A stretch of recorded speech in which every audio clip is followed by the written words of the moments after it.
राजस्थान के अलवर में स्थित भानगढ़ किला डरावनी जगह के तौर पर जाना जाता है। रात के समय कोई भी इस किले के आसपास जाने की हिम्मत नहीं जुटा पाता। रात के समय किले में प्रवेश वर्जित है।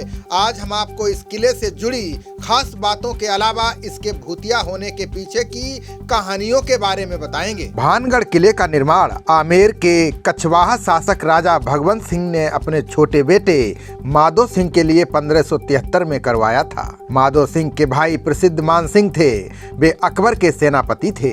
माधो सिंह के उत्तराधिकारी उनके पुत्र छत्र सिंह थे। छत्र सिंह के पुत्र अजब सिंह ने अजबगढ़ का किला बनवाया था। फिलहाल यहाँ दूर दूर से पर्यटक घूमने आते हैं, जिन्हें वहाँ के गाइड कहानी सुनाकर बताते हैं कि आखिर ये किला कैसे भूतिया हो गया। गाइड बताते हैं कि यहाँ सुंदर राजकुमारी रत्नावती थीं। वे छत्र सिंह की बेटी थीं। रत्नावती अपने सौतेले भाई अजब सिंह से छोटी थीं। राजकुमारी की सुंदरता और अच्छे स्वभाव के किस्से दूर दूर तक फैले थे, जिससे राजकुमारी को शादी के कई प्रस्ताव मिले। इस बीच काला जादू करने वाले एक तांत्रिक को राजकुमारी से प्यार हो गया।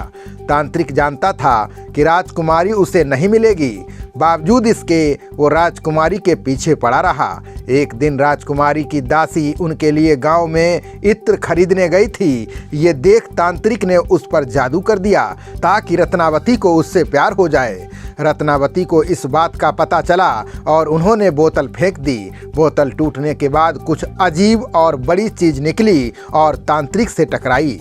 तांत्रिक उसके नीचे दब गया। मरने से पहले उसने राजकुमारी और उसके परिवार को श्राप दे दिया। तांत्रिक के श्राप देने के अगले साल से भानगढ़ और अजबगढ़ की सेनाओं के बीच एक लड़ाई लड़ी गई, जिसके कारण रत्नावती और अधिकांश सेना मारी गई।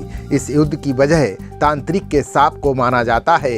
इसके बाद से ही किले में भूतों का वास हो गया। गुरु बालूनाथ नामक एक साधु पहाड़ी की चोटी पर रहते थे, जिस पर राजा भगवंत सिंह ने किले का निर्माण करवाया था। किले को वहां बनने देने की साधु की एकमात्र शर्त थी कि इससे उनके आवास पर कभी छाया नहीं पड़ेगी। इसके बाद अजब सिंह ने दूसरा किला वहां बनवाया तो उस शर्त को नजरअंदाज किया गया। किले के स्तंभ साधु के घर पर छाया डालते थे। माना जाता है कि इसी से क्रोधित होकर साधु के सांप ने किले और आसपास के गांव को बर्बाद कर दिया। आज भी साधु की छतरी के नाम से मशहूर पत्थर की एक छोटी सी झोपड़ी से किले का नजारा दिखता है। खबरों का सिलसिला जारी रहेगा। देखते रहिए जनप्रवाद। नमस्कार।